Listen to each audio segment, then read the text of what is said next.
Meta AI is the personal AI that's tailored to you, now with its very own app. It's built to get to know you, offering helpful answers and inspiration. Looking for something to add to your bucket list? Meta AI goes beyond traveling the world. It remembers you're a basketball fanatic and suggests you attend one of the playoff games. Just start typing or speaking to get the answers you need, wherever and whenever, because Meta AI is your personal AI. Download the Meta AI app, now available on the Apple App Store and Google Play. Los oyentes de La Cafetera sostienen este programa. Hazte mecenas y únete ya a la resistencia cafetera. radiocable.com/mecenas. Hola Fer, Pai, Pepe y Resistencia. Este debería ser el típico mensaje de agradecimiento en el que se pone en valor la labor del programa, su independencia o su sosiego, pero quería hacer extensible este agradecimiento al resto de mecenas que han estado sosteniendo este programa durante los 3 años que yo no he podido hacerlo. Quería poner el énfasis en este punto porque también es el esfuerzo de estas personas el que ha venido sosteniendo el acompañamiento del que he disfrutado durante este tiempo, que ha sido difícil para mí. Hoy me uno al equipo de mecenas con la esperanza también de estar sosteniendo este proyecto para aquellos que tienen más dificultades y para pues mandarles también un abrazo desde aquí, que todo pasa y que aquí estamos en casa, de vuelta a casa, haciendo grande y fuerte la resistencia. Un abrazo, equipo. radiocable.com/mecenas. La Cafetera. Dirige Fernando Berlín. ¿Quieres un café? En el programa La Cafetera de Radio Cable. La ha entrevistado Fernando Berlín en La Cafetera. Mañana en La Cafetera de Radio Cable. Porque con las cosas que había dicho, que yo le oí la grabación del programa de Fernando Berlín. To watch our country be destroyed by Asian and third world lawlessness here at home, like is happening in California. These are animals, but they proudly carry the flags of other countries. But they don't carry the American flag. They only burn it. Did you see a lot of the flags being burned? Let me be clear. The Seattle Police Department does not engage in immigration enforcement activities. We do not inquire into or collect information about an individual's immigration or citizenship status. Look, if you do not do this, if you would not go to the 5%, including the 3.5% core defense spending, you could still have the National Health Service, or in other countries their health systems, the pension system, etc. But you'd better learn to speak Russian. Que la mejor política de defensa para algunos que no saben de lo que hablan, lo digo con respeto, porque si les perdiera el respeto diría cosas muchísimo más duras. Claro, que la mejor política de defensa para ellos, es decir, que no hay que gastar nada en defensa, ni nada en seguridad, nada. Nosotros vamos a declararle la paz al mundo. Y quien no nos crea, que se joda. No, que nos ataque, que no nos vamos a defender. Pero es una cosa ridícula. Hoy hemos alcanzado un acuerdo histórico, un acuerdo definitivo entre la Unión Europea con la Comisión y España y la delegación del Reino Unido en relación a Gibraltar.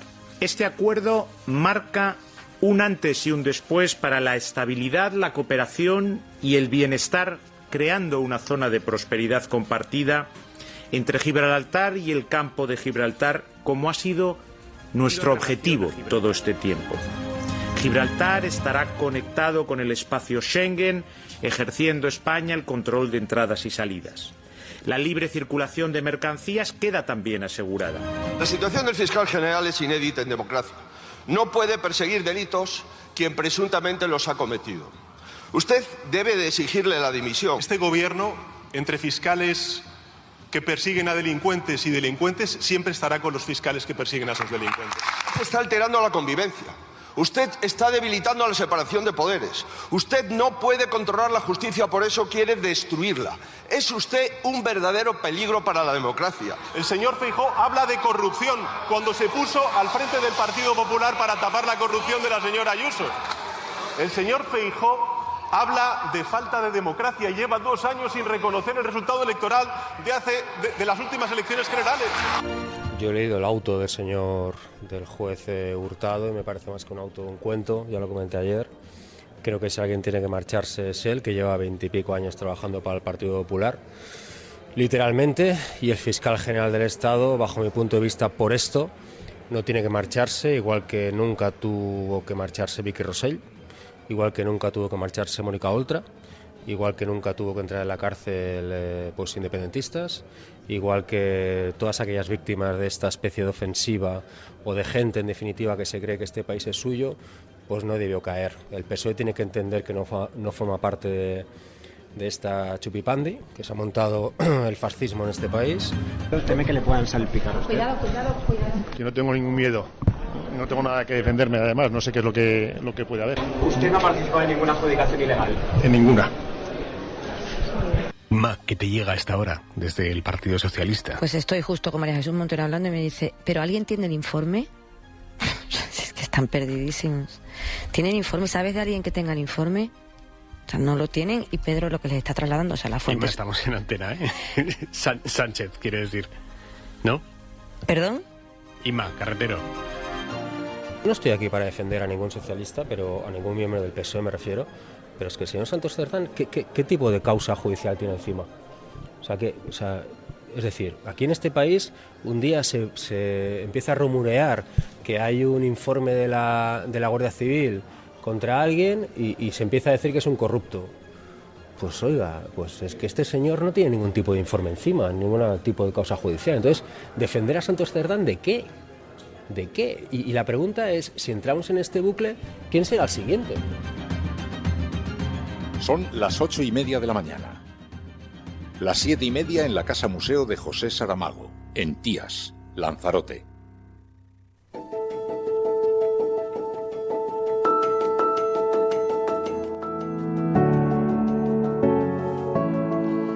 Adrián está sacando al perro a esta hora por la mañana mientras en los auriculares escucha La Cafetera. Buenos días, Adrián.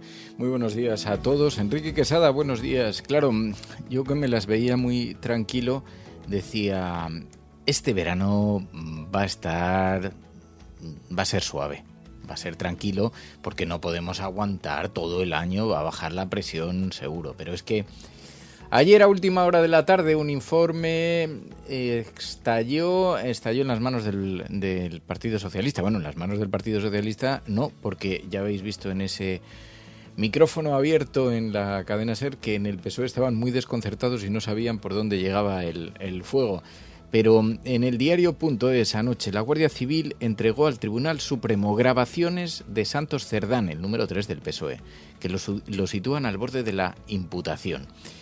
El secretario de organización del PSOE aparecería, según esa información, en conversaciones que Koldo García grabó en secreto durante años y que los agentes de la Guardia Civil han encontrado en el material incautado al ex asesor de Ábalos. Y en esas grabaciones se escucharía al protagonista, a Santos Cerdán, el número 3, uno de los, digamos, de las personas más influyentes dentro del Partido Socialista, hablando sobre comisiones ilegales. Dice, ya era raro que no se haya filtrado, dice Rubén. Sois muy jóvenes, dice Broker. Bueno, esto es un terremoto de magnitud colosal, pero como estamos acostumbrados a que todo se nos anuncie así, pues tampoco sabemos dimensionarlo. Pero esto es el House of Cards a la española, a lo ibérico. Audios filtrados, tecnología deepfake, lucha de narrativas, justicia, medios, redes, verdad, manipulación, slowfare, guerra contra el gobierno, es de todo un poco. Lo que sabemos a ciencia cierta es que por lo menos la antesala del verano no va a ser tranquila, porque es una grabación explosiva que tiene el Partido Socialista en situación de máxima presión. Y sí, afecta a contratos públicos, a obras, a pasta bajo sospecha, con nombres propios, con grabaciones incluidas, audios. Así que se nos augura, se nos prometen unas próximas semanas bien divertidas. Claro, en España pensábamos que estábamos vacunados ante todo esto. Pensábamos que después de Filesa, después de la Gürtel, después del daño que la política había sufrido en torno a la financiación ilegal, tardaríamos décadas en volver a oír hablar de estos conceptos. Pero ayer mismo vimos cómo además la oposición está dispuesta a sacar partido de esto. El Partido Popular pues sigue insistiendo en sus deepfakes, en sus vídeos satíricos hechos con realidad virtual, con inteligencia artificial, pero también con mucho de virtual. Y bueno, ayer vimos a la banda del Peugeot, que es como han bautizado en el Partido Popular a los que acompañaron a Pedro Sánchez en aquel Peugeot que iban a dar la vuelta a España para recuperar a los militantes socialistas, ¿os acordáis? Cuando aspiraba a la Secretaría General. Bueno, desde el gobierno niegan cualquier ilegalidad, acusan al Partido Popular de seguir con esta campaña coordinada para desgastarles. En redes el debate está servido, estamos ante un nuevo caso de corrupción política, es todo teatrillo mediático en año electoral. ¿Caerá el gobierno de España por esto? ¿Qué conejo le queda en la chistera a Pedro Sánchez? Porque lo peor del estado anímico del PSOE de las últimas horas es que hasta ahora todo lo confiaban al ingenio de Sánchez, a la capacidad para la supervivencia. ¿Pero le queda algún conejo en la chistera? ¿Podrá salir de todo este escándalo? En todo caso, hay unos principios fundamentales. Aquí no importa, aquí no hablamos de amigos o enemigos, hablamos de la democracia. Si alguien está cobrando comisiones ilegales, todo el peso de la ley debe caer sobre él. Si eso afecta al Partido Socialista, tendrá que pagar el precio ante la ley que le corresponda. Y esto, amigos, es duro porque en el panorama electoral la alternativa es terrorífica. Y en eso lo sabe bien el ciudadano. Por eso el PP no capitaliza el descontento, a pesar de todos estos casos, a pesar de toda esta rumorología. Primero porque se ha extendido la idea de que, en efecto, mucho de esto lo vemos por las filtraciones, el calendario elegido, todas las cosas que van sucediendo. Mucho de esto tiene que ver con la batalla contra el gobierno, pero hay una esencia. ¿Es verdad lo que se está publicando? Bueno, de eso vamos a hablar hoy en La Cafeteras. No es el tema más atractivo de la tierra, pero hoy, creedme, está implosionando en todas las redacciones de este país. Hay una enorme expectación en torno al próximo capítulo que se vaya a vivir en este asunto. Pilar de la Peña, muy buenos días. Buenos días. No hay una tarde tranquila, ya lo sabes, en esta nuestra península ibérica.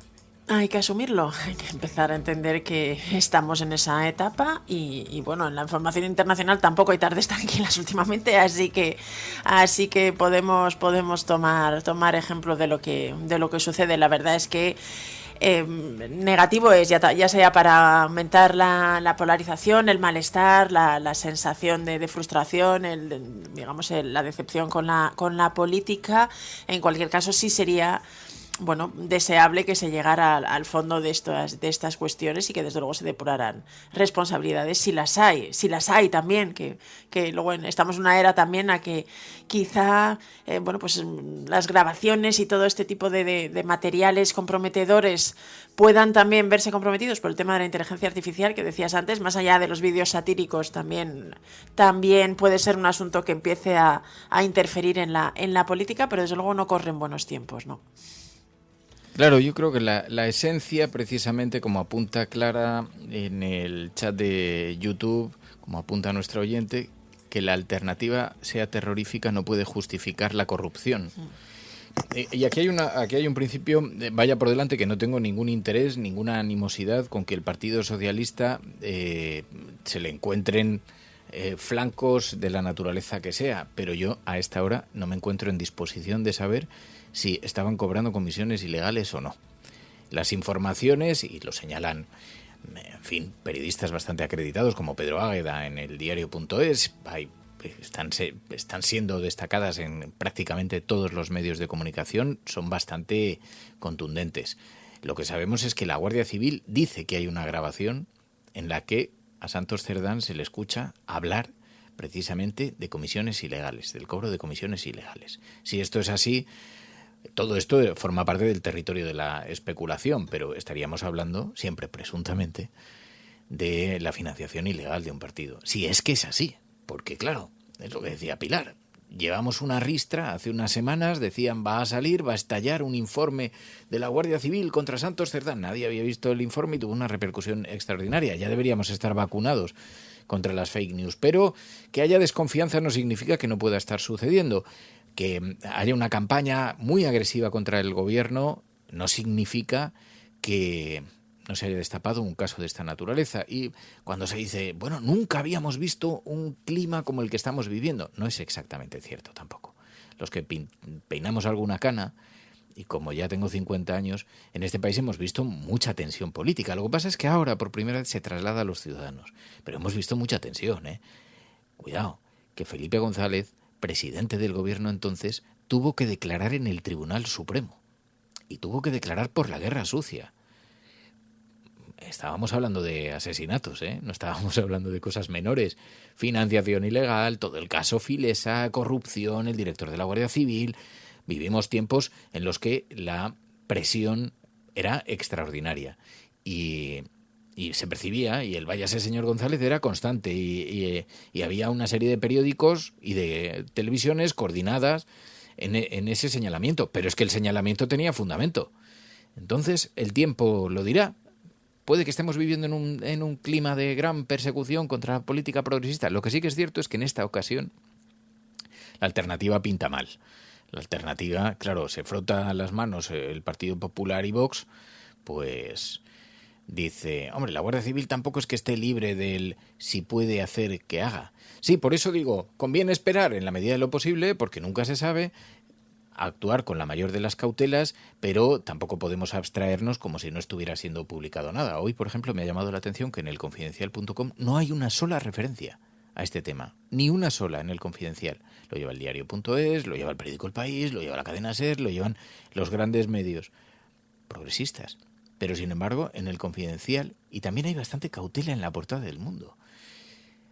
Y esto es como en las películas. Cuando el del 7º de caballería se baja al suelo, escucha y no oye nada, algo raro está pasando. Demasiado tranquilo está todo.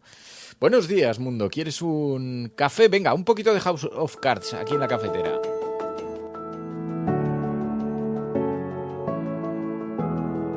Los oyentes de la cafetera sostienen este programa. Hazte mecenas y únete ya a la resistencia cafetera. radiocable.com/mecenas. Sí, un abrazo muy especial y un agradecimiento a todos los del equipo de mecenas de este programa que hacen posible la supervivencia del mismo, que hacen posible la existencia de la cafetera. Bueno, dice, alguien ha olido el pescado y no está muy fresco. Tal vez es posible. A lo mejor sí, o a lo mejor no. ¿Es burdo? No lo sabemos. El PP con la corrupción ataca con un boomerang. Se le volverá por un lado o por otro, que esa es otra. Vamos a ver cómo acaba todo esto. En fin. Pero el caso es que la sensación de desconcierto y de agotamiento y de hastío, pues se está instalando también entre los ciudadanos, entre los votantes. De todas maneras, os digo una cosa. Que mal tempo. Claro, yo no sé si esto es una filtración interesada o es un caso sostenido y real. No tengo ni la menor idea. Si es una filtración interesada, han elegido un tempo muy malo, porque es verdad que nos vamos a ir de vacaciones con mucha tensión, pero después de las vacaciones volvemos relajaditos y esto baja mucho, ¿eh? Baja mucho, y en eso confía el gobierno, que es que apenas le quedan un mes, 20 días, hasta que, y tiene comparecencia en la ONU el presidente del gobierno, Pedro Sánchez, van a mostrar su plan para Palestina. Tiene algunos eventos informativos, también está la reunión de la OTAN, que es ahora en julio. A lo mejor lo que quieren es hacernos llegar a la reunión de la OTAN con el clima bastante crispado y que la OTAN pueda decir algo. Eso es lo que creen en la derecha, pero la OTAN tampoco se mete en estas. Demasiado, que están pidiendo que se suba al 5% el gasto en defensa, en armas. Fijaos ayer, el secretario general de la OTAN, Mark Rutte. La verdad es que no hay más preguntas, señoría. Intentó hacer un chascarrillo, intentó hacer una gracia, pero dejó entrever de qué va todo esto de verdad. Ayer el secretario general de la OTAN dijo, si no aumentamos el gasto al 5%, tendremos salud y pensiones, pero tendremos que aprender ruso. Ergo, si aumentamos el gasto al 5%, no tendremos salud ni pensiones. Ahora, hablaremos en un perfecto castellano. Pay the bill. I mean, what I know is that if we want to keep our societies safe, and look, if you do not do this, if we would not go to the 5%, including the 3.5% core defense spending, you could still have the National Health Service or in other countries their health systems, the pension system, etc. But you'd better learn to speak Russian. I mean, that's the consequence. I mean, when I came to NATO, people sometimes told me... Así que, para el que todavía duda, sepáis de cómo afectan en los presupuestos, de qué partidas salen estas cosas. Si subes de un lado, recortas del otro. Lo decía Mark Rutte, bueno, tendréis sanidad y pensiones. O sea que nos vamos a quedar sin ellas. ¿De qué broma es esta? ¿De qué estamos hablando? La verdad es que el secretario general de la OTAN recurra a este argumento tan burdo y tan simplista es casi insultante, ¿no? Yo creo que seguro que tiene mejores argumentos y seguro que hay motivos para defender el aumento del gasto en militar y además es que creo que recurriendo a los miedos y a este tipo de situaciones o de crear esta idea de que Rusia va a invadir Europa, de verdad, o sea, que todos terminaremos hablando ruso. ¿De verdad ese es el mejor argumento que tienen para intentar convencer de que a lo mejor haya que renunciar a la sanidad y a la educación o a las pensiones? Realmente creo que es decepcionante que se tire por ahí. Es demasiado simplista, demasiado obvio y es falso a todas luces. Y claro, así lo que consiguen probablemente es, pervertir un poquito el debate y que no se pueda tener claro lo que supondrá y dónde está Europa y cuáles son las necesidades reales, ¿no? Parece que se han sumado a esta idea y en lugar de intentar reforzar o intentar convencer, lo que se busca es asustar y además lo hace incluso poniendo en cuestión que se pueda hacer ese aumento del 5% y que no tenga impacto como dices, en el sistema sanitario y de pensiones, con lo cual hay mucha gente que a lo mejor puede decir pues para eso casi preferimos hablar ruso, así que realmente no sé, me decepciona un poco el actual secretario general de la OTAN. Eso es porque tenías las expectativas altas. Pero ayer se refería a esto también Felipe González, el expresidente del gobierno, que sin embargo defendía que Europa debe armarse. Eso sí decía, mirando no porque lo diga Rutte, sino por las necesidades que tenemos, y también señalaba a quienes defendemos que no deba incrementarse el presupuesto de defensa. Si no nos hacemos cargo de nosotros mismos y nos quedamos en manos de la geopolítica esta que estamos viviendo, es una verdadera locura, disparate, pues lo pasaremos muy mal. Por tanto, tenemos que dar un nuevo avance en la construcción europea, en nuevos mecanismos y en nuevos espacios. Tiene que haber una nueva política de mayor grado de integración y de autorresponsabilidad europea, también en política de defensa y de seguridad. Ya sé que la mejor política de defensa para algunos que no saben de lo que hablan, lo digo con respeto, porque si les perdiera el respeto diría cosas muchísimo más duras. Claro, que la mejor política de defensa para ellos es decir, que no hay que gastar nada en defensa, ni nada en seguridad, nada. Nosotros vamos a declararle la paz al mundo. Y quien no nos crea, que se joda. No, que nos ataque, que no nos vamos a defender. Pero es una cosa ridícula. Ese debate es ridículo cuando no es malvado, es malvado. Por tanto, yo apoyo el incremento. No que salga el secretario general de la OTAN y se ponga, no, ustedes van a hacer esto y lo otro y tal. Oiga, que usted es secretario general de la OTAN. No es un jefe de tribu. Entonces tenemos que ir avanzando en los gastos de defensa. Cuando apoyo eso, dicen, no, es que no apoyan nunca. Sí, apoyo el incremento de gastos. Me gustaría saber de qué partida presupuestaria sale.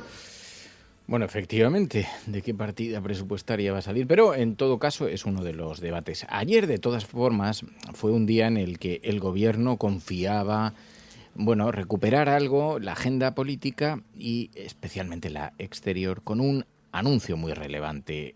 España y el Reino Unido alcanzan un acuerdo histórico sobre el estatus de Gibraltar. Hoy hemos alcanzado un acuerdo histórico, un acuerdo definitivo entre la Unión Europea con la Comisión y España y la delegación del Reino Unido en relación a Gibraltar. Este acuerdo marca un antes y un después para la estabilidad, la cooperación y el bienestar, creando una zona de prosperidad compartida entre Gibraltar y el campo de Gibraltar, como ha sido nuestro objetivo todo este tiempo. Pensando en las 15.000 personas que se mueven diariamente entre Gibraltar y el campo de Gibraltar y en los 300.000 andaluces de la zona. Este acuerdo contribuye además a estructurar la nueva relación entre la Unión Europea y el Reino Unido tras el Brexit y el acuerdo de retirada. Bueno, pues con esa grandilocuencia lo presentaban y hoy el periódico El País le dedica 5 columnas. Acuerdo histórico sobre Gibraltar, dice el periódico El País. La verja será demolida, no habrá ninguna barrera fronteriza entre el Peñón y la línea. Los policías españoles y gibraltareños harán un doble control en el puerto y en el aeropuerto, pero el compromiso prevé un proceso de convergencia en los impuestos para evitar distorsiones. España y el Reino Unido, con la Unión Europea, alcanzan un pacto político. Hoy, asunto de portada que queda empañado por esas conversaciones grabadas por Koldo García con Ábalos y con el número 3 del PSOE, que hablan del dinero que les debían empresas de obra pública. Y queda salpicado por eso, pero en todo caso hoy es el gran tema en materia de agenda gubernamental, este acuerdo histórico sobre Gibraltar. Pilar. Sí, la verdad es que fíjate que es un acuerdo que se venía especulando desde hace varios años, ¿no? Que se estaba al borde. Yo recuerdo haber visto muchos anuncios, muchas informaciones en la prensa británica que se estaba muy cerca, incluso con David Cameron. Cada nuevo ministro de Exteriores británico ha intentado resolver esta patata caliente para tanto las autoridades británicas como las europeas, que era Gibraltar, ¿no? Un territorio que está bajo soberanía británica, pero que está enclavado en el sur de España, que tiene unas relaciones económicas también muy importantes, que había una serie de tensiones y de reclamaciones. Bueno, el caso es que finalmente se ha concretado este acuerdo. Es verdad que ha sido con el gobierno laborista, que esto es algo que ha irritado a la prensa conservadora británica. Realmente la mayor parte de los medios... Ayer se presentaron presupuestos en Reino Unido, entonces casi todos los grandes titulares y las fotos de portadas van sobre este asunto en la prensa británica. Pero hay algunos que sí, sobre todo desde la derecha, hay algunos tabloides que hablan de rendición, que consideran que es una cesión a España, que el gobierno británico ha renunciado a digamos, algunos aspectos significativos, en concreto el control de las fronteras. Y es verdad que es un asunto que tendría mucho más eco en el caso de no haber coincidido con los presupuestos, pero que aún así sí que llama mucho la atención. Ya te digo, a la prensa conservadora y en general a los partidos conservadores, especialmente a los más conservadores partidarios de la salida de la Unión Europea, no les ha gustado este acuerdo, porque pues deja al margen todo el tema de la soberanía sobre el Peñón. Es un acuerdo que básicamente lo que contempla es la gestión de las fronteras, quitar la verja, que sea España la que en buena parte tenga capacidad para digamos, gestionar las entradas y las salidas. Habla también del aeropuerto. No es un acuerdo político, pero sí es un acuerdo que, digamos, va a facilitar la vida de los gibraltareños y también de toda la población española que rodea el Peñón, y que también pues tiene un importante vínculo comercial con esto. Así que es un asunto que estaba pendiente desde el Brexit, desde hace 5 años, que llevaban 5 años ambos gobiernos negociando, y más allá de los detalles, sí que hoy está siendo ampliamente destacado como un acuerdo histórico. The Guardian sí habla de un acuerdo histórico, aunque desde los medios de la derecha lo ven con un poquito más con unas críticas, hablando de rendición o de cesión ante España y la Unión Europea. No debe ser tan mal acuerdo, porque si aquí, fijaos que lo había criticado también García Margallo, el exministro de Asuntos Exteriores de España, que ha defendido, decía, que este es un acuerdo por el que perdemos la soberanía, en el que solo gana el Reino Unido. Pues no comparten esa mirada sus ex homólogos, no comparten esa mirada quienes han negociado del otro lado. Bueno, sea como sea, este es el asunto en el que esta mañana se colocan los focos. Lo que pasa es que lo que está ocurriendo en Estados Unidos también atrapa la atención global. Esta insurrección, toda la disidencia que ha despertado un pueblo, el norteamericano, que ha saltado en conciencia, se ha echado a las calles. Ayer Donald Trump llamó animales y tercermundistas a los manifestantes de California. Decía, llevan muchas banderas, pero veo pocas americanas. To watch our country be destroyed by Asian and third world lawlessness here at home, like is happening in California. These are animals, but they proudly carry the flags of other countries. Pero nos llamó mucho la atención, hemos visto al jefe de policía de Seattle anunciando que no va a participar en control de inmigración alguno. Libra un pulso así con la administración de Donald Trump. Es verdad que por competencias no le corresponde a la policía, pero otras policías están cooperando, están ayudando y dicen que no van a participar en ninguna investigación relacionada con eso en defensa de los migrantes y además que cree que esa posición podría incluso llevarle a la cárcel. As I watch the actions taken by federal law enforcement in California and along the West Coast, I am reminded of why I became a police officer. It is my job to support the rights of our community. Let me be clear. The Seattle Police Department does not engage in immigration enforcement activities.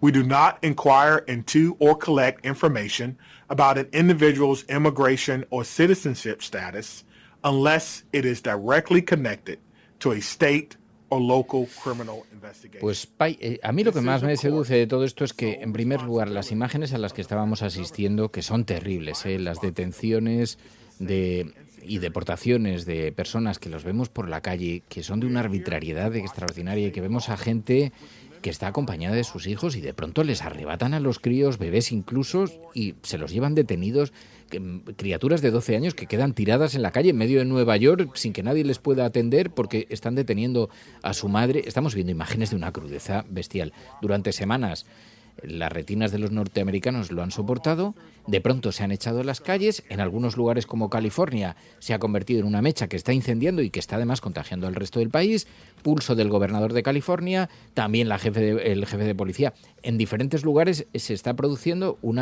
de pronto un despertar colectivo y una resistencia extraordinaria a estos movimientos de Donald Trump, pero tiene al país en máxima tensión también. Sí, la verdad, a Donald Trump le encanta esto. Lo tremendo de esta crisis que está viviendo Estados Unidos es que es exactamente lo que le gusta a Donald Trump y lo que ha estado buscando, ¿no? Una excusa y una especie de pelea que además sirve para, desviar un poco la atención de la semana pasada, que fue más bien negativa para Donald Trump, que escenificó además esa ruptura con Elon Musk y algunas insinuaciones que, por cierto, ayer mismo se retractó de alguna cosa Elon Musk, que dijo que había ido demasiado lejos en algunas de sus acusaciones a Donald Trump.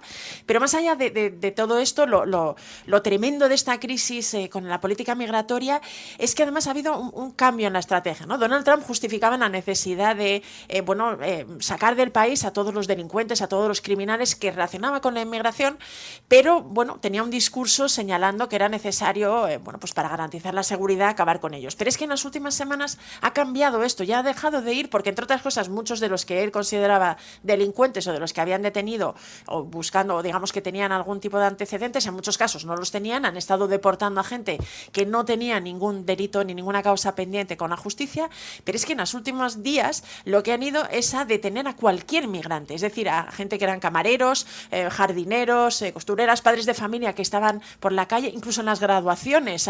La semana pasada también hubo una declaración muy llamativa de un responsable policial que decía en California que había dicho que daba que la gente estuviera tranquila, que había orden en la policía, digamos, estatal, en los que estaban bajo control del Estado, para proteger las graduaciones y que los servicios federales de inmigración no pudieran detener a alguien, porque se estaban produciendo este tipo de detenciones. Así que es muy llamativo porque está abriendo incluso este audio que escuchábamos del jefe de policía de Seattle, lo que decía era a la gente, a los inmigrantes, que no temieran a la policía de Seattle, que además explicaba que no tengan miedo de venir a denunciar crímenes, que no tengan miedo de colaborar con nosotros, que nuestra responsabilidad es la seguridad de todos, no la política migratoria. Esos asuntos del gobierno federal. Y estamos llegando a un punto en que en Estados Unidos puede haber hasta enfrentamientos casi entre policía estatal y, digamos, policía federal, ¿no? Que viene por parte, o el ejército, que es el que ha desplegado en California.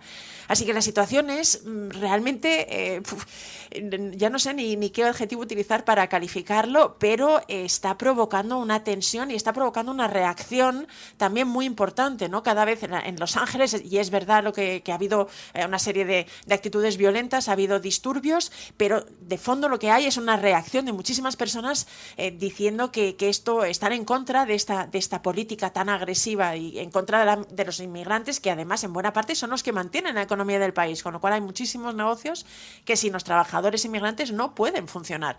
Y sin embargo, bueno, pues Donald Trump, en esta búsqueda de una especie de pelea en la que pueda mostrarse victorioso, y sobre todo en un intento de tener de una especie de aviso a otros estados, ¿no?, a que no haya, digamos, no se le rebata, no haya una especie de contestación, pues está siguiendo esta estrategia de intentar incendiar al máximo esta cuestión, con, bueno, pues las consecuencias que pueda tener para la convivencia y en general incluso para la economía. Máxima atención, lo de Elon Musk me parece muy fuerte. Yo no sé si lo habéis visto en las redes sociales, pero resulta que ha hincado la rodilla en tierra y está pidiendo perdón, estará de bajona, porque el subidón que le pegó cuando acusó a Donald Trump de estar en los papeles de Epstein, el pederasta, de pronto ahora dice que ha sido demasiado excesivo, está dando marcha atrás. Pai, es muy fuerte este tema. Sí, la verdad, fíjate que, claro, aquí era una pelea en la que ambos se podían hacer mucho daño. Bueno, parecía que Elon Musk podía tener algún tipo de información comprometedora sobre Donald Trump cuando habló de este asunto, en concreto de que figuraba en los papeles de Epstein, que por eso no se hacía.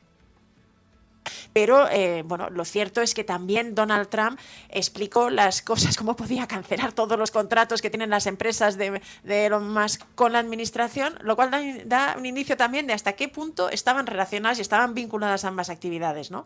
A pesar de que Elon Musk llegó con esa promesa de recortar el gasto público, el gasto de Estados Unidos, no tanto el que los contratos para sus empresas, parece. Sin embargo, bueno, pues esta ruptura tan gráfica y tal, posiblemente a ambos. De hecho, ya cuando se produjo, algunos analistas advirtieron que era previsible que también pudiera haber algún tipo de acuerdo, de la tensión se rebajara, porque a ninguno de los dos podían salir perdiendo mucho si se mantenían, y parece que el primero que ha dado marcha atrás y que ha, como dices, hincado un poquito la rodilla ha sido Elon Musk, bueno, pues diciendo en un post que sentía algunas de las cosas que había dicho últimamente sobre Donald Trump, algunas, no he dicho todas, y que había ido demasiado lejos, pero no especificó cuáles eran las que sentía o de las que se arrepentía. Se hizo cacota, básicamente, porque, claro, habíamos oído amenazas cruzadas y decía, le podían recortar subvenciones a Tesla, SpaceX, como dice Mike Stewart, podía tener repercusiones. Subvenciones no, los contratos directamente. Los contratos. Podía tener consecuencias económicas muy importantes.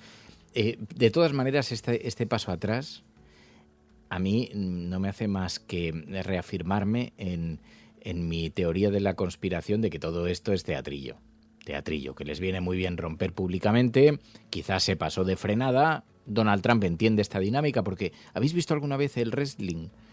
Esta lucha libre americana donde dos tíos están lanzándose por televisión insultos que luego se llevan súper bien, pero tienen una rivalidad y es medio teatro, medio lucha libre, se pegan unos buenos porrazos, pero son todo ejercicios más aeróbicos que de palos. Paripé, como dices, Broker. ¿Por qué? Porque ya lo vimos con Steve Bannon. ¿Sabéis quién ha sido el primero en salir en defensa de Donald Trump? Steve Bannon. ¿Sabéis qué rompieron Steve Bannon y Donald Trump en la primera legislatura? Rompieron porque apareció un libro en el que Steve Bannon criticaba a Donald Trump y Donald Trump dijo que era un enfermo, que estaba enfermo de la cabeza. Y Steve Bannon escenificó su ruptura, porque se expuso a un juicio. Escenificó su ruptura con Donald Trump, lo que se llama cortar el muro de contención, o sea, convertirse en el muro de contención. Se marchó, sigue siendo el gran asesor en términos de comunicación política, tiene una relación indirecta con la administración, pero no deja de ser la persona que tiene el número de teléfono. De hecho, contó ayer estos días, que le había puesto un mensaje a Donald Trump, es decir, siguen en comunicación directa. Y sin embargo, le llamó de todo, le puso de vuelta y media, escenificaron su ruptura. Bueno, mi teoría es que el wrestling, que vive de eso, y al que es un gran aficionado el propio Donald Trump, porque ha organizado algunos campeonatos en sus casinos, están en esta dinámica de comunicación. De, bueno, rompemos públicamente, tú me lanzas un par de buenas ondanadas personales, algo que se entienda, y creo que se les ha ido un poco de las manos y luego han bajado el listón los dos, porque si a Donald Trump, alguien de verdad cercano, le dice, le acusa, le señala por estar en los papeles de un pederasta, de Epstein, si alguien que de verdad quiere hacerle daño lanza semejante bomba, Donald Trump se volvería completamente loco y destructivo. Y lo máximo que dijo fue que estaba decepcionado. Venga ya, ¿en serio? O sea, yo no me creo esto ni de coña. Oye, a lo mejor es así, a lo mejor todo es más simple de lo que parece, pero a mí me pinta esto a teatralazo que te mueres. Lo que pasa es que igual se les ha ido un poquito de las manos. Bueno, lo que yo a mí la clave que se me escapa es que ganan con una ruptura ambas partes tan explosiva y tan pública, ¿no? Porque además, una vez que ya se supo que Elon Musk iba a salir del gobierno y que de hecho ya había informaciones que hablaban de ciertas desavenencias entre ambos, se escenificó esa despedida en la Casa Blanca en la que todo fueron elogios y buenas palabras. Entonces no se me escapa un poquito con todo ese esfuerzo que habían hecho por intentar mostrar que la ruptura era pacífica, que iban a seguir colaborando, que luego en qué ganan con este estallido tan público y con este tipo de acusaciones. Pero es verdad que con los dos personajes cabe cualquier tipo de teoría o cualquier tipo de análisis, ¿no? Quizá el tiempo nos evidencie, nos muestre hacia dónde van. De todas formas, yo estoy especulando, pero también te digo, Pai, que forma parte de los tiempos de comunicación política que vivimos. Porque, a ver, ¿qué creéis que pasó en la ruptura entre Ábalos y el Partido Socialista? Pues un poco lo mismo. Bueno, nos damos un poquito, pero lo que pasa es que las cosas se les han ido de la mano en la medida que están empezando a aparecer informaciones más contundentes. ¿Pero habéis visto críticas duras entre ellos? Pues no nos hagamos daño, como el chiste del dentista. La comunicación política consiste básicamente en eso, que es lo mismo que hizo con el Luis Sefuerte. Por la mañana en los medios, pues un poquito de guerrita, y por la tarde Luis Sefuerte. Pero, y digo, ¿qué puede ganar? Es que a Elon Musk el vínculo con Donald Trump le estaba perjudicando severamente en los negocios, porque cuando te conviertes en actor político, ya solo te quieren comprar los militantes. Y si Tesla se había convertido en un símbolo del trumpismo, no hay un solo demócrata en Estados Unidos que quiera llevar un Tesla. Y esto, hombre, bueno no era para los negocios. Entonces... El problema es que Elon Musk no solo se ha asociado a Donald Trump, sino es que llevó incluso más lejos. Es decir, todas las interferencias políticas. Claro. Entonces, es un personaje que está dado a ese tipo de actitudes y de comportamientos, especialmente después de la pandemia, ¿no? Que algunos de los biógrafos o de las personas que han estudiado un poco la figura de Elon Musk sí señalan que dio un cambio muy importante después de la pandemia. Pero el caso es que mucha gente también ha renegado de Elon Musk, no solo porque formara parte del gobierno o apoyara a Trump, sino por algunas de las cosas que él mismo ha llevado a cabo y muchos de sus discursos. El saludo nazi, es decir, no solo fue que se arrimara a Donald Trump, sino que parecía, que llevaba todavía un punto más allá toda esta retórica y todo este comportamiento. Así que, bueno, no sé, y de hecho las críticas y la ruptura es por la ley fiscal de Donald Trump, que en realidad, bueno, pues no interesa tanto a Elon Musk, así que bueno, veremos. Dice Cubano Cúbico, como la ruptura de Willy Veleta con Pablo Iglesias. No me he enterado de este capítulo, no está Willy Veleta con Pablo Iglesias ya. No me he enterado de esto, me tenéis que dar detalles porque no estoy sumergido en la burbuja de la cosa patria, más allá de que hoy, esta mañana, me ha sido inevitable porque sí, veíamos en la portada cómo Santos Cerdá llega a las portadas. La UCO implica a Santos Cerdán en un supuesto cobro de comisiones. Dice el periódico El País en la portada, conversaciones grabadas por Koldo con Ábalos y con el número 3 del PSOE tratan del dinero que les debían empresas de obra pública, dice el periódico El País. También el ABC, la UCO entrega al Supremo un audio que implica a Cerdán en el cobro de comisiones. La grabación recoge una conversación del número 3 del PSOE con el exministro Ábalos y con su asesor Koldo García, en la que hablan de que varias adjudicatarias de obra pública les deben dinero. Y también en el periódico El Mundo, pero con más sutilidad. A mí esto me ha sorprendido porque, de hecho, en el confidencial.com ni siquiera lo llevan. Esto, pues en el periódico El Mundo dice: Cerdán aborda adjudicaciones en grabaciones que hizo Koldo. ¿Aborda adjudicaciones? O sea, es una manera muy sutil, salvo que mañana vayan con el número 2, porque aquí ya no podían. Pero bueno, podían haber titulado con otra derivada. Total, si tienen alguna grabación o algo que van a sacar mañana, que en esto El Mundo es bastante experto, Los discos duros de Koldo se usaron para la trama criminal, dice el periódico La Razón, pero tampoco mete a Santos Cerdán en el ajo. Suena raro. Todo esto suena muy raro. En el periódico La Vanguardia, sin embargo, dice el número 3 del PSOE niega el cobro de comisiones que le atribuye la UCO. Ayer le preguntaron, estaba en el Congreso de los Diputados, y le preguntaron a Santos Cerdán qué opinaba. Dijo no conocer todavía de lo que se le acusa. ¿Teme que le puedan salpicar a usted? Cuidado. Yo no tengo ningún miedo. No tengo nada que defenderme, además. No sé qué es lo que puede haber. ¿Usted no ha participado en ninguna adjudicación ilegal? En ninguna. Dice no haber participado en ninguna adjudicación ilegal. Bueno, a ver en qué termina todo este capítulo, mientras dice Feijóo que el gobierno está en fase de descomposición. Porque hay una mayoría de españoles que no está dispuesta a tragarse más farsas. Porque hay una mayoría que no acepta vivir en un gobierno en plena fase de descomposición. Porque hay una mayoría que se avergüenza de la desvergüenza del gobierno. Porque hay una mayoría que se esfuerza y que merece más. Porque hay una mayoría que quiere soluciones. ¿Y qué exige esa mayoría? Exige 3 cosas. La primera, limpieza. La segunda, justicia. Y la tercera, elecciones. No vamos a soportar más mentiras. No vamos a soportar más corruptelas ni más cloacas. Cada día que Sánchez siga en el poder es un día robado a la convivencia de los españoles. Por eso haremos una limpieza total. Sí. ¿Vamos a limpiar esto? Os aseguro que vamos a limpiar esto con hechos. Primero, vamos a respetar el dinero de los españoles. Porque lo primero que tiene que hacer un gobierno es no robar. Estamos de acuerdo en eso, ¿no? Vamos a respetar el dinero de los trabajadores. Hablan mucho de los trabajadores, pero los trabajadores españoles son los europeos que menos poder adquisitivo han conseguido en los últimos años. Bueno, pues la oposición del Partido Popular. Bien, vamos a hacer una cosa. Vamos a hablar con Pilar del Río, aquí en La Cafetera, porque en tiempos tan oscuros siempre necesitamos un faro que nos ayude, que nos guíe.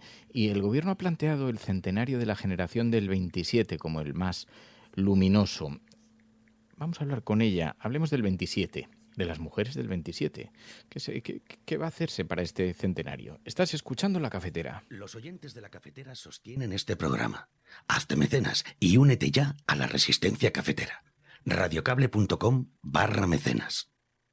Levántate con ganas, que el mundo hoy no se acaba.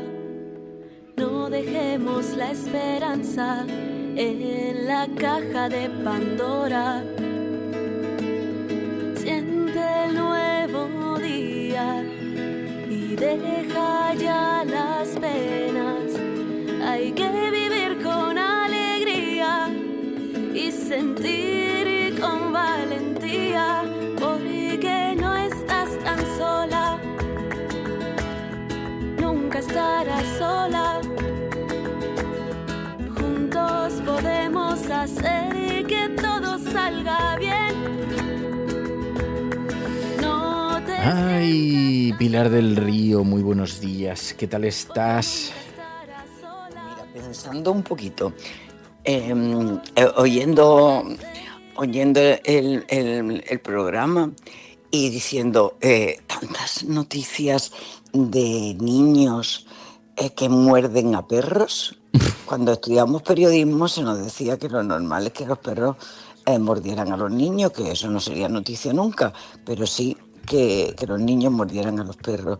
Y tantas noticias de corrupción, me parece que estamos saliéndonos esa insistencia en dar las noticias, en darlas antes de que se produzcan, por si acaso se producen, en abrirle camino, en generar desconfianza, pues eso que me parece que que nos estamos pasando los medios de comunicación. Total.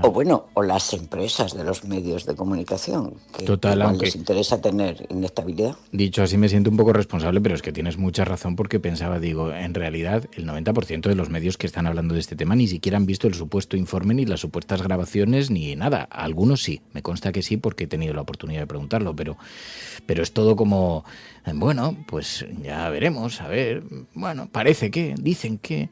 Es verdad que estamos ahí en un terremoto. De todas formas, decía antes, en tiempos tan oscuros, porque estamos viendo, ayer hacíamos un retrato por el mundo, un pequeño viaje por el mundo, y en todas partes parece que hay unas tensiones, unas cosas que asusta un poco el panorama. Y en tiempos así siempre conviene mirar hacia la literatura, hacia la cultura, buscar refugio también en la historia.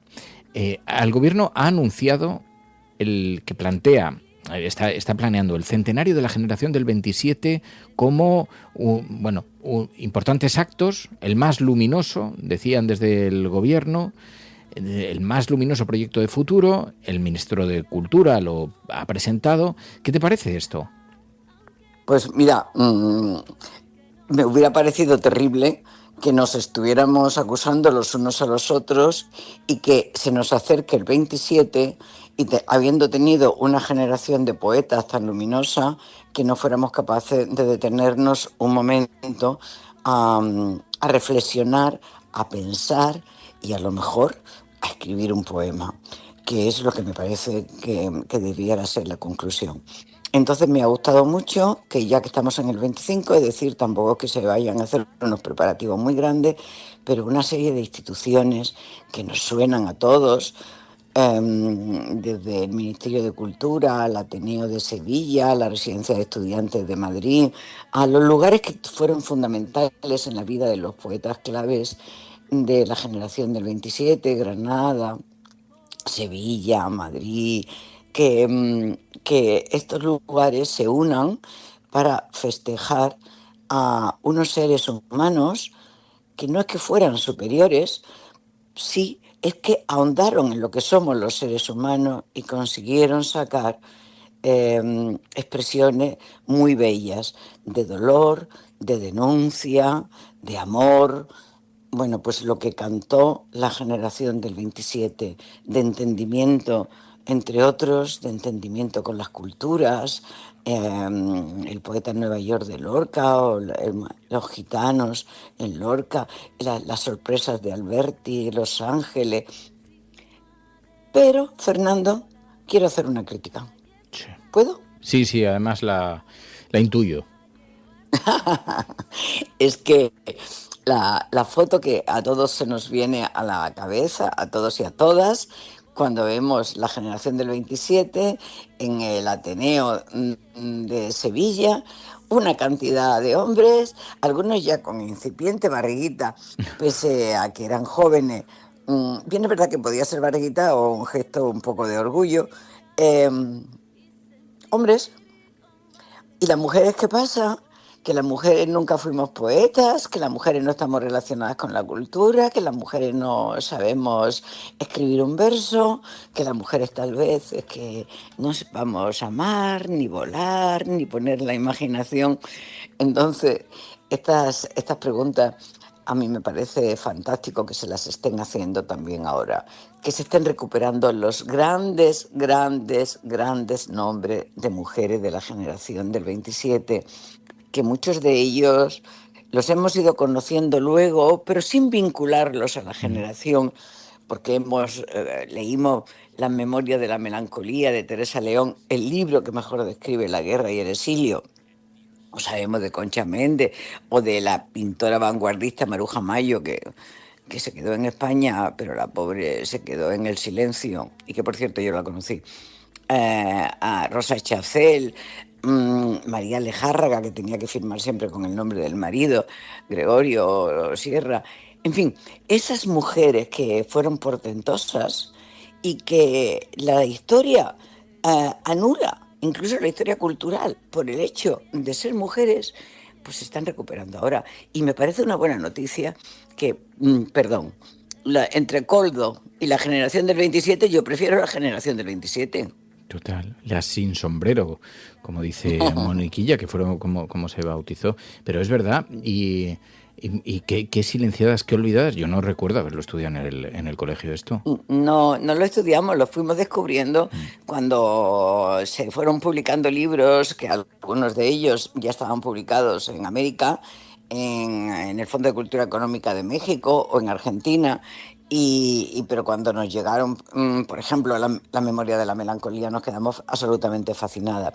Y luego, cuando se empezó a investigar sobre estas mujeres, hay una frase fenomenal, cuando se hicieron aquel acto de quitarse el sombrero en la Puerta del Sol, y ahí sí, rodeada de hombres, ahí sí fueron los hombres del 27 y distintos intelectuales y compañeros y miembros de la residencia de estudiantes, y los rodearon, y todas ellas de pronto en mitad de la Puerta del Sol se quitaron el sombrero, lo echaron al aire. Fue como una especie de escandalera, pero que una reivindicación. Y sabes, la frase era: es que estos sombreros, es decir, estas normas, este patriarcado, esta forma de vivir nos está congestionando las ideas. Y entonces ellas mismas se descongestionaron las ideas lanzando los sombreros al aire, yendo no solo con la cabeza descubierta, sino con la cabeza levantada, pese a que la Iglesia dijera que la llevaran baja y unos pasos por detrás de los maridos, cosa que afortunadamente ya no hicieron nunca. Wow. Y bien, y estamos en eso, que vamos a celebrar el 27 y que vamos a celebrar la poesía y que vamos a celebrar un momento grande y por el amor de Dios, vamos a dejar que los jueces actúen, que los jueces no se metan en política, la política no se meta en los juzgados y nosotros construyamos ciudadanía todos los días, con gobiernos, pero también con poesía y también con otras discusiones que no nos pueden entretener todo el tiempo con y sí, y luego no lo sabemos, y luego sale que es una mentira, pero lo publican mal, pero lo publican al pie de página, por el amor de Dios. La política es mucho más seria, la política es vivir, la política es ser felices, la política es que todos tengamos casa, no si un día se llevó una comisión o está hablando en un coche que nos han dado, y a lo mejor está hablando de un partido de fútbol que nos han dado con ese triunfo, nos han dado alegría o nos han dado problemas, porque no han ganado, yo qué sé. Mira, tienes toda la razón. También te digo que yo he dejado de angustiarme el día que llegué a la conclusión de que esto es como un serial del Netflix. O sea, que es como una cosa que cada día es un pequeño vodevil, cada día tiene una entrega, pues es como House of Cards, y entonces vamos a por el siguiente fascículo, a por el siguiente episodio. Los medios necesitan carbón para más madera y estamos en esa. Y entonces lo vivo con mucha menos intensidad. Por eso ahora me lo tomo todo con una tranquilidad tremenda, porque digo, bueno, hoy parece que es el fin del mundo. Vamos a ver, porque el fin del mundo no puede ser, porque si no, no habría segunda temporada. Y entonces, ¿sabes? Esto es así. Esperemos, porque el guerracivilismo que nos están metiendo en vena, total, y con jeringuillas usadas, que es peor, pues nos puede conducir a situaciones fatales como personas individuales y también como generación. Oye, ¿me dejas que te cuente una cosa bonita? Pues claro. De fútbol?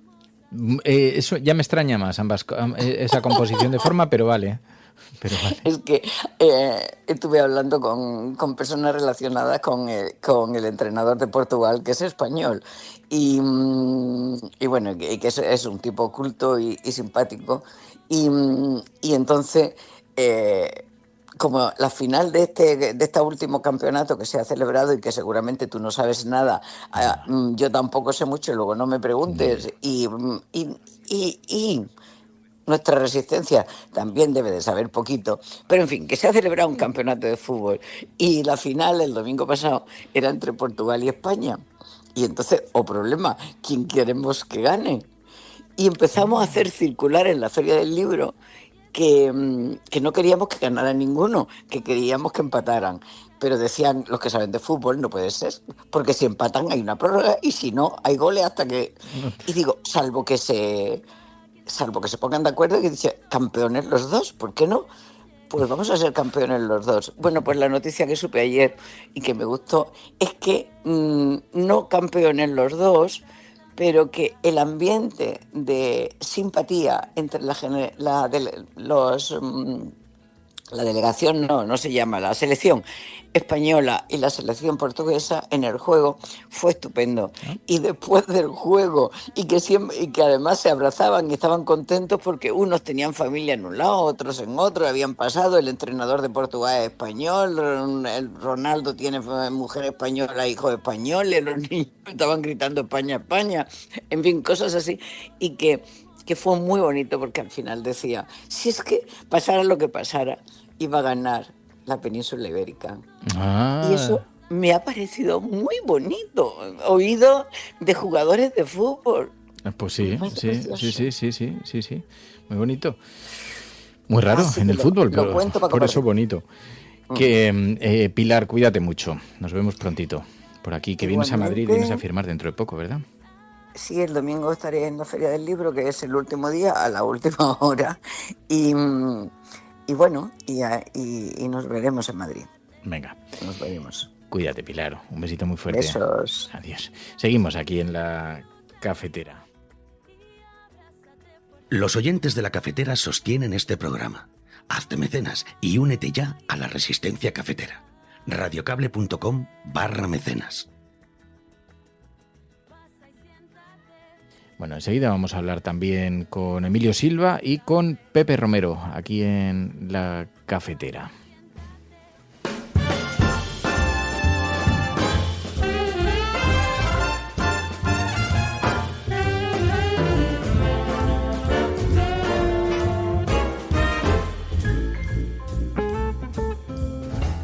Got to feel in heaven when my lover's near.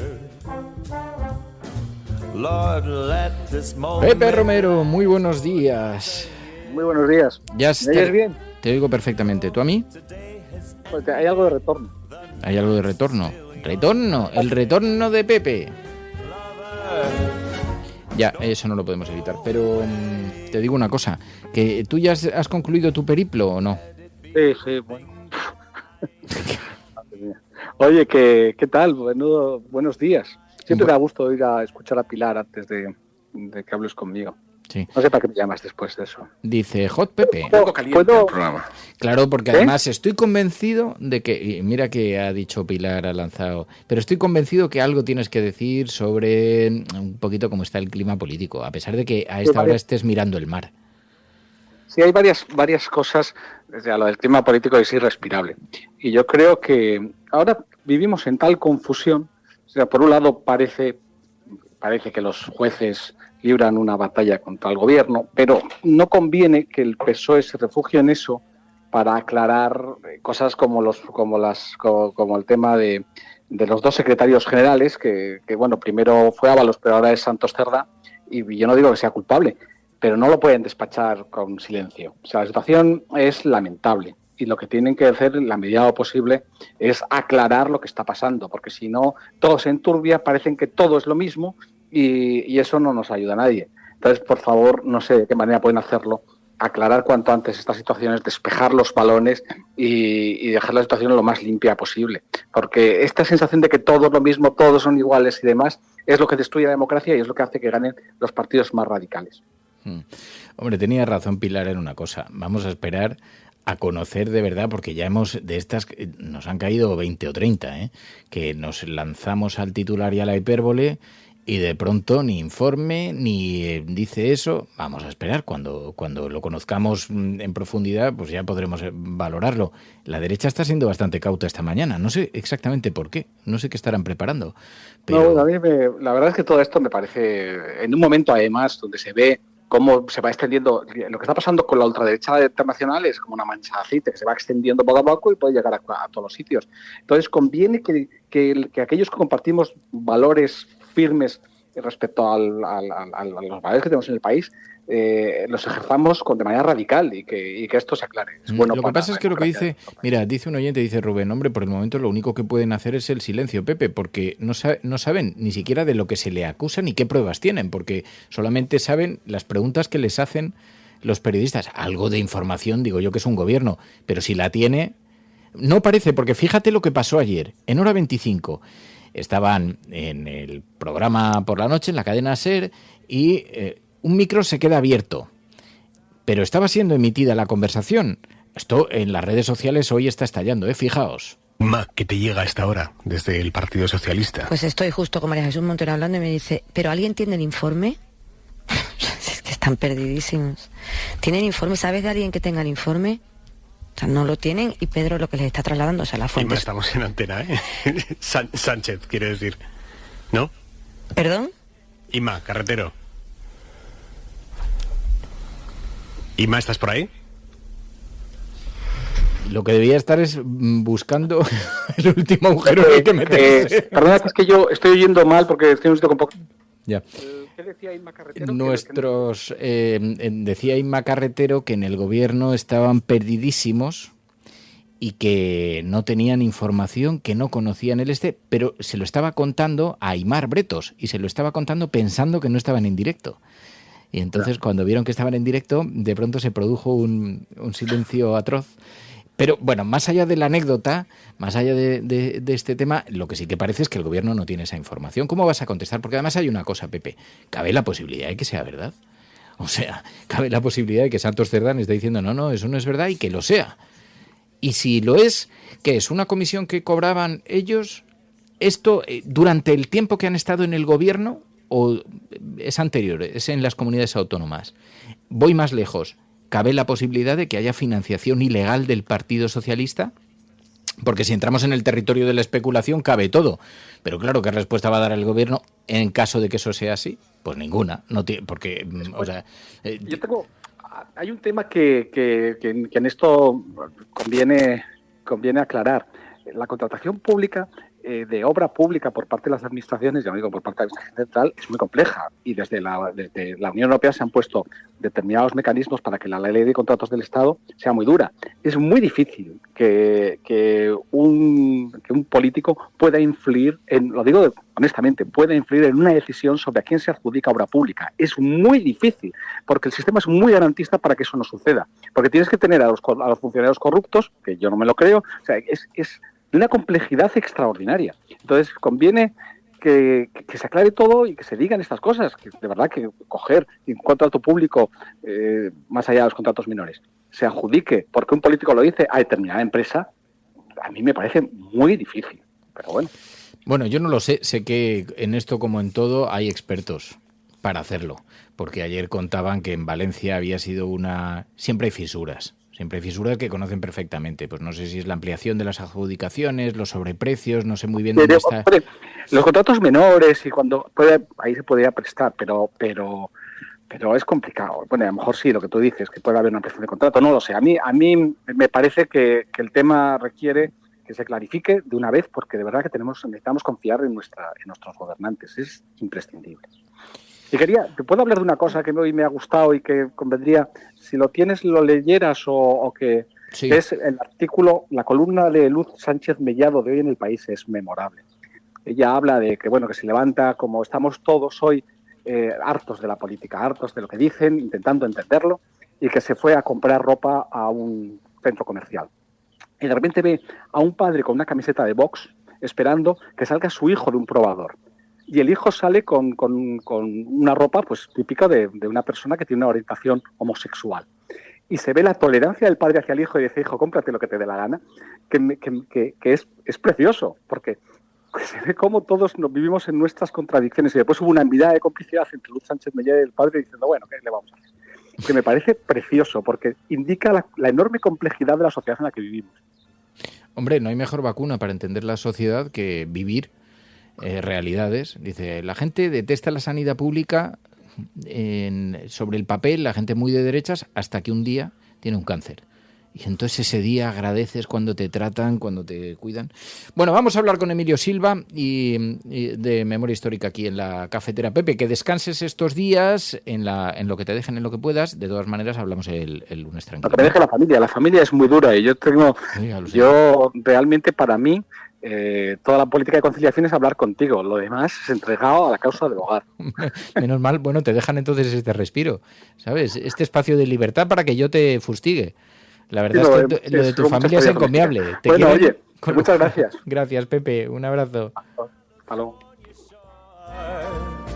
Just to watch the ships at night on the San Francisco Bay.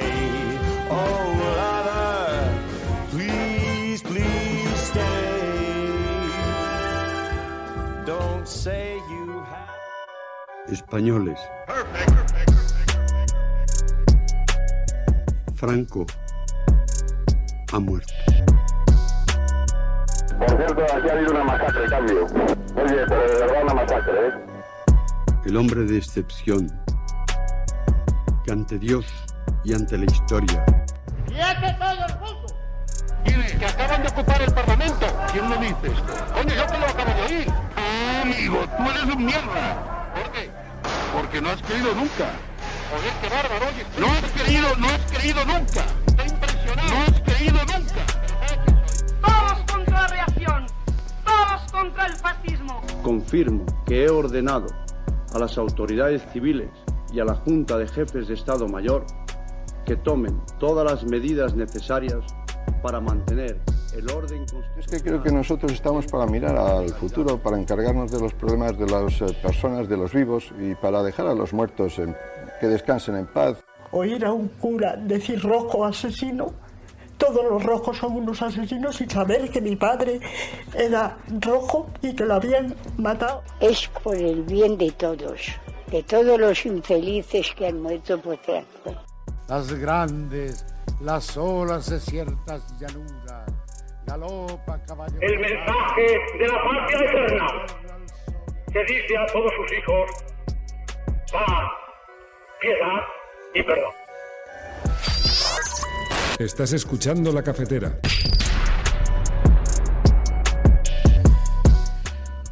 Bueno, pues Emilio Silva, presidente de la Asociación para la Recuperación de la Memoria Histórica. Muy buenos días. Buenos días, Resistencia. ¿Cómo estás? Muy bien, aquí estoy en la Puerta del Sol, a punto de empezar un paseo por el Madrid de la Guerra con un grupo de estudiantes. Sí, que el otro día, fíjate que precisamente en el grupo de mecenas, en el equipo de mecenas cafetero, que tenemos un grupo en WhatsApp, que si eres mecena os podéis dar de alta, ¿eh? Me tenéis que enviar un correo diciendo, oye, o un mensaje, oye, que yo quiero estar en el grupo de mecenas y os incluyo. En el grupo de mecenas decía Ángel, lo que habría que organizar es una salida con Emilio Silva para conocer el Madrid de la Guerra. Digo, sí, Emilio Silva lleva haciendo esto con estudiantes un montón de tiempo, ¿verdad? Pues aquí estoy viendo cómo además son estudiantes, la mayoría son de países de América Latina y van a vivir en directo ahora mismo en la Puerta del Sol de Madrid. Perdón por el centralismo, hay un gran escenario que se está montando y es lo que se ha inventado la presidenta de la comunidad para conmemorar los 40 años en los que el edificio del reloj de la Puerta del Sol fue declarado sede de la presidencia de la Comunidad de Madrid. Y de paso, seguir escondiendo que durante muchos años más fue la Dirección General de Seguridad donde fueron torturados cientos o miles de estudiantes, homosexuales, sindicalistas y militantes, y es algo que ya no quiere señalizar, pero ahora veo que están montando aquí, pero pedazo de escenario para conmemorar esos 40 años que, bueno, siguen siendo una forma de ocultar la verdadera historia de ese edificio. Fíjate qué paradoja, porque es el lugar donde los españoles se toman las uvas cada 31 de diciembre como tradición en ese lugar tan icónico, tan simbólico, donde la mayor parte de la población desconoce que se produjeron algunas de las torturas más salvajes de la dictadura en esa DGS, en esa Dirección General de la Seguridad, ¿verdad? Pues sí, aquí hay en la puerta hasta el kilómetro cero, donde todos los años, no sé, se deben hacer un selfie cientos de miles de personas y a su alrededor solo van a encontrar una placa que habla del COVID, precisamente esa placa que rinde homenaje a los muertos en soledad por el COVID, está debajo del despacho donde se firmó el protocolo, el que se llama Protocolo de la Muerte, donde a 7.291 personas las dejaron morir en residencias sin asistencia médica. Y esto explica muy bien qué es de lo que va mi paseo. No es solo de la guerra, sino cómo una ciudad gestiona su memoria, ¿no? Si alguien llegara aquí sin saber lo que es ese edificio ni qué ha ocurrido en el gobierno de la Comunidad de Madrid vería un emotivo homenaje a las víctimas del COVID. Además dice la placa, especialmente a las que murieron en soledad, y esas son especialmente a las que dejó morir ese protocolo firmado en ese edificio, ¿no? Entonces, bueno, pues un poco el paseo que yo doy es viendo cómo a veces se cuenta, a veces no se cuenta, a veces se cuenta para no contar, porque no queda otro remedio que contar, y es un poco como una ciudad gestiona su memoria, ¿no? Nadie gestiona fácil sus pasados traumáticos, pero es muy interesante ir atando hilos y ver que aquí hay como en muchas otras, hay un algoritmo que no es una casualidad, que vas uniendo puntos con un hilo y acabas viendo que hay un algoritmo que determina cómo el pasado está oculto. Oye, precisamente otra inquilina de la Comunidad de Madrid, una expresidenta, se pronunciaba estos días, Esperanza Aguirre, y decía: a la larga la dictadura fue mejor que la Segunda República. ¿Qué te parece? Bueno, me parece un clásico. Creo que estas declaraciones hechas por Esperanza Aguirre un poco antes de un congreso del PP, pues igual, no sé, está lanzando algún mensaje hacia adentro. Pero bueno, hemos vivido muchas declaraciones. Ella fue ministra de Educación y Cultura, ¿quién lo diría? Y cuando fue ministra de Educación cambió el currículo escolar y un epígrafe que se llamaba La dictadura de Franco pasó con ella a llamarse La época de Franco, ¿no? Entonces, bueno, pues esto ha sido parte de una tradición, igual que otro ministro del Partido Popular hace unos años, Jaime Mayor Oreja, dijo que a él le había parecido la dictadura una época plácida. Bueno, son formas de seguir impidiendo un relato real de lo que fueron esos años, y sobre todo los hace gente muy beneficiada, ¿no? En el caso de Esperanza Aguirre, bueno, tenía un tío que era embajador de la dictadura y que luego, un poquito después de muerto Franco, fue nombrado secretario de Estado de Turismo. Casualmente, pocos meses antes de que muriera Franco, con su tío siendo embajador, ella sacó una plaza de técnica de turismo. Coincidencias que se han dado en muchas biografías de miembros del mismo gobierno de Aznar, ¿no? Que pasan a veces.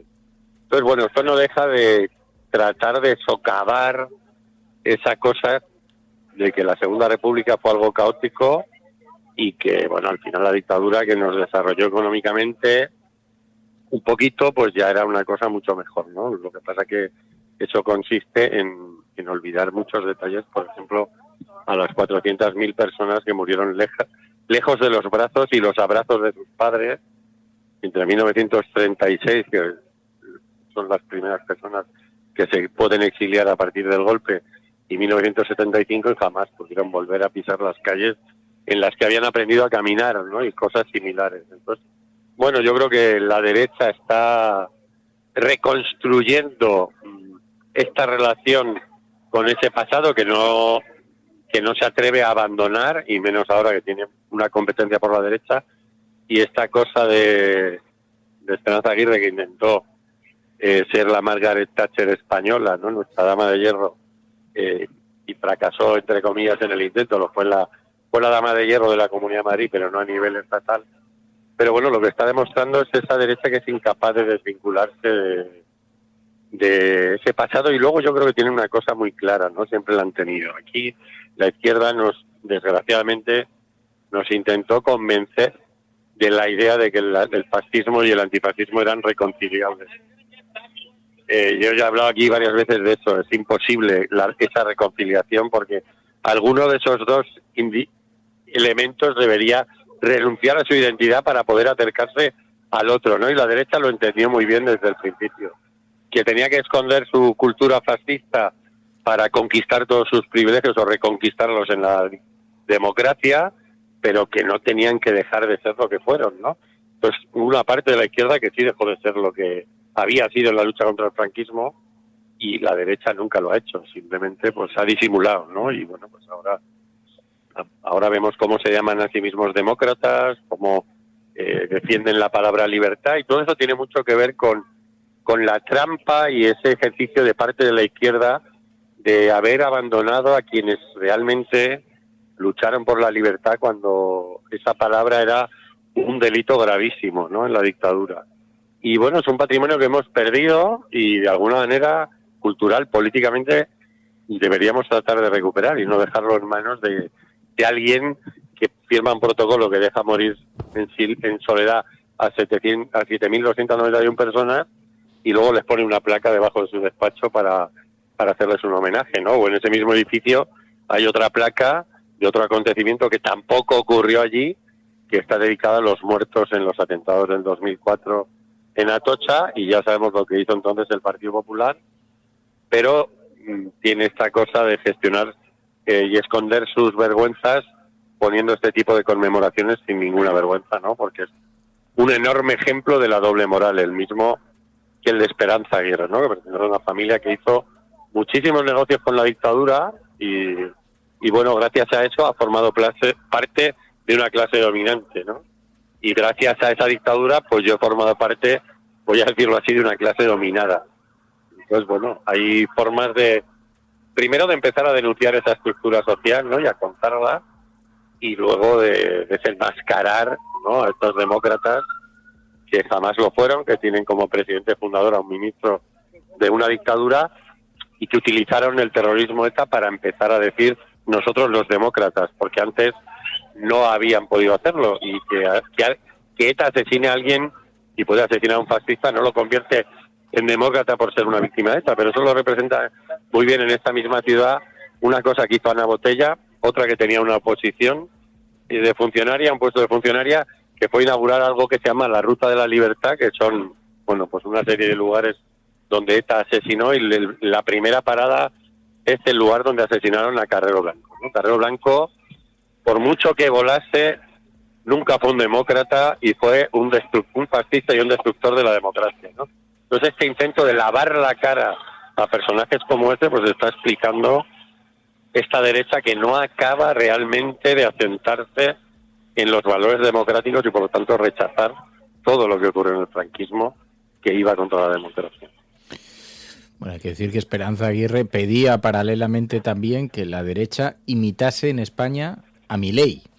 Bueno, que nos hagamos una idea de cómo está el panorama, ¿no? Pero, en fin. Bueno, ellos estuvieron disimulando durante décadas, y yo creo que el referéndum catalán es lo que les excitó y les empezó a quitar las máscaras, ¿no? De hecho, bueno, pues Vox entra en las primeras encuestas del CIS como anunciando su entrada potente en el Parlamento en septiembre-octubre del 2018, un año después. Quiero decir, ya sea todo lo que fue el 1 de octubre, a esta gente pues digamos que le excitó, aceptó estar disimulando con unas condiciones que están escritas en la Constitución del 78, que tenía 7 padres y 4 eran significados franquistas, o sea, tenían la mayoría. Cuando parecía que ese referéndum iban a romper ese acuerdo que ellos habían aceptado a cambio de quedarse con todos y cada uno de sus privilegios, pues de pronto se excitaron y empezaron a quitarse algunas máscaras, ¿no? Que nunca se las han quitado, porque como he dicho, cuando Esperanza Aguirre estaba en el gobierno Aznar, su partido, además de cambiar ese currículo escolar, financió con dinero público a la Fundación Franco. O sea, ellos por debajo siempre han estado haciendo su trabajo. Pues Emilio Silva, presidente de la Asociación para la Recuperación de la Memoria Histórica. Gracias, Emilio. Muchas gracias a todas las personas. Cuídate, un abrazo. Cuidados mucho.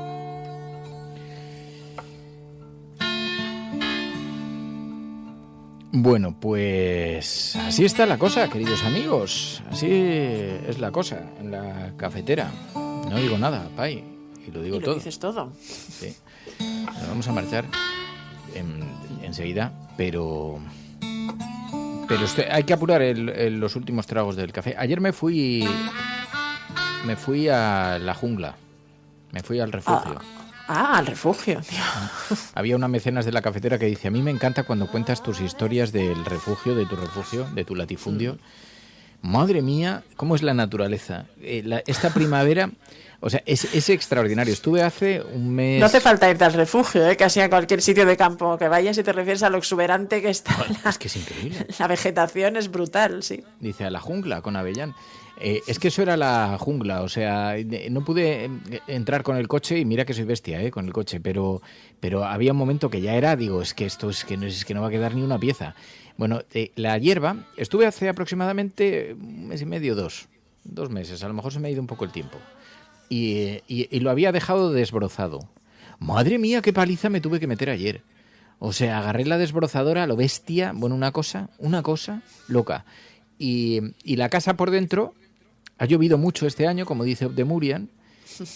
Dice, me he visto negro para quitarle la hierba al olivar, dice Obdemurian. Aquí es que la gente tiene posibles en este programa. No os penséis que somos todos unos pelados como yo, que Obdemurian tiene un olivar. Un pelado como tú que tienes un latifundio, ¿no? Claro, como un latifundista, como buen latifundista. Pero el caso es que tremendo, horroroso, o sea, horroroso no te puedes imaginar.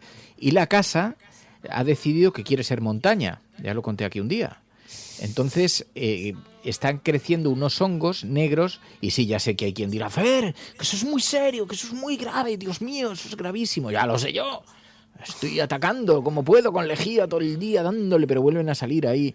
Es increíble. Qué madre mía, la de Dios, la que tuve que montar allí. Me llené de lejía encima, respirando esos vapores.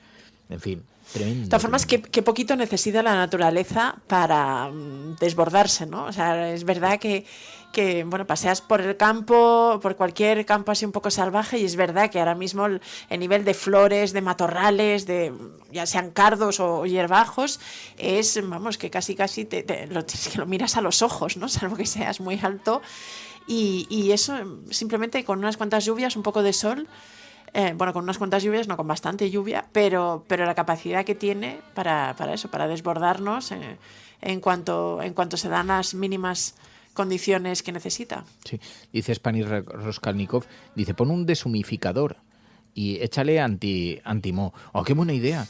Lo del deshumificador me lo habían recomendado porque he consultado, he aprendido cosas de la gente que tiene casas en la playa y frente al mar y todo eso, porque allá hay mucha humedad. Entonces he ido preguntando, digo, oye, necesito consejos de la abuela, consejos de pueblo para cuidar casas con humedad. Y entonces comienza la sección de consejos consejos vendo que para mí no tengo. Ya. Entonces, he sacado algunos aprendizajes que para los que tengáis casas en la playa, que por cierto todavía no tengo mis vacaciones, o sea, ya me podéis ir enviando invitaciones porque María me va a echar de casa en cualquier momento, porque todavía no hemos mirado las vacaciones de agosto. O sea, tremendo. Pues vais bien. Tremendo. Yo es que estoy confiando en que algún oyente me diga, pues mi casa se queda vacía y está delante del mar, en Menorca. Estoy confiando, ¿sabes? O alguien que me deje un barco, ¿sabes? Ballín, por ejemplo, si no vas a estar, pues alguien tendrá que dormir en ese barco. Que lo vais a, ¿sabes? Yo te lo cuido, ¿no? Yo te lo cuido una semana, me voy allí con mis pantuflas, ¿sabes? Que soy un tío muy agradecido. Luego te dejo ahí una botella de vino en regalo. Entonces, si algún oyente de la cafetera tiene a bien hacerme una oferta, igual no me echan de casa. Si no, lo voy a tener mal. Pero he aprendido muchas cosas para los que tengáis casas en zonas húmedas. Por ejemplo, me compré unas bolsas en un chino, unas bolsas de estas de vacío. Porque lo que peor llevábamos para ir era entrar a casa y que oliesen las sábanas a perro muerto. A humedad, ¿no? Sí. A perro muerto, ¿sabes? A ratón vivo. Y entonces, ¿qué hacemos cuando nos vamos de allí? Las metemos en unas bolsas, que no necesariamente hay que sacarles el vacío, o sea, las metes dentro, las giras un poquito y las tapas, sobre todo para que no entre la humedad durante todas estas semanas. Oye, que ni pintado, ¿eh? Llegas y las sábanas como nuevas. Y si ya le metes un ramito de tomillo, estupendo, huelen a tomillo fantásticamente bien, ¿sabes? Consejos de la abuela. Consejos vendo que para mí no tengo, ¿sabes? Bueno, pero supongo que ese te lo has aplicado. Este me lo he aplicado, sí. Claro. Pero aquí os dejo el consejo de hoy para los que... De la sección. El consejo de la sección. Entre este y la lejía para el mo. Sí. Dice, oye, que ayer te invitaron a Cádiz. Dice sí, Azaria, lo que pasa es que no quiero sí. ir a una casa, no quiero ser desagradecido, pero no quiero ir a una casa en la que haya gente viviendo, porque no voy a romperle la dinámica de vida a nadie. Que yo ronco y luego pasa lo que pasa, que María se ha acostumbrado a echarme a otra habitación. Pero eso, un oyente, que sé que son más pacientes, no me lo haría. Y seguro que le doy las noches. Entonces, no, si os vais de vacaciones y se os queda vuestra casa vacía, ¿sabes? Berlín Francis, dices Broker. Bueno, Te faltan los consejos del amor, pero eso ya para otro día, ¿no? Pero es que para eso me tenéis que dar baza. El doctor Amor.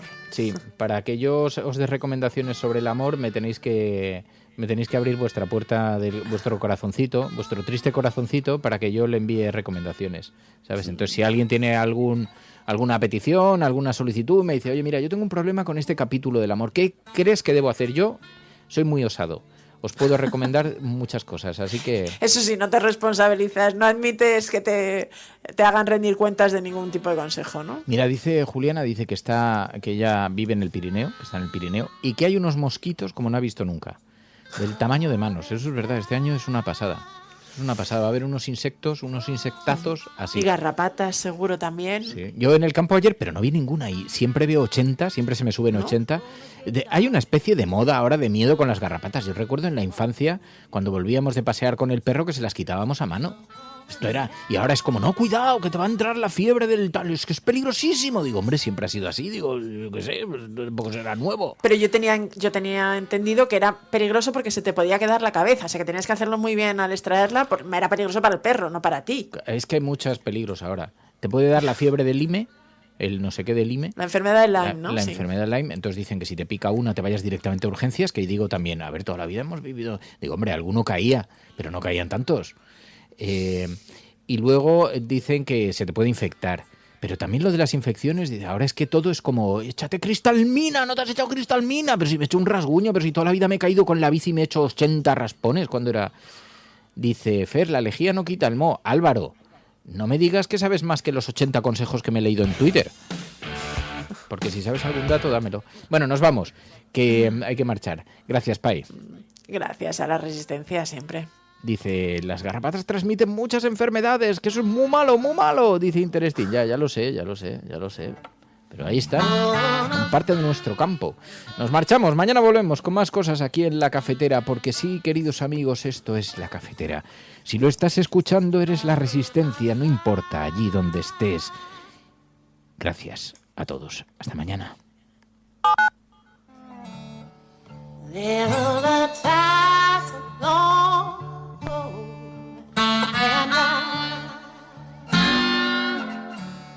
Los oyentes de La Cafetera sostienen este programa. Hazte mecenas y únete ya a la resistencia cafetera. radiocable.com/mecenas. Que nos hemos vuelto muy urbanitas. Que sí, hay enfermedades en el campo, pues sí. Pero también hay enfermedades en la ciudad. A ver si te va a dar botulismo cuando con una lata de conservas. Oye, hay algunos casos al año, ¿no? Penséis que estáis exentos por ser urbanitas. ¿Te puedes morir de eso? Pues sí, y de otras cosas. Te puede caer una maceta desde una terraza. Los peligros nos acechan, amigos. Hasta mañana. Adiós. No faltéis mañana, que tenemos cosas muy bonitas, muy interesantes.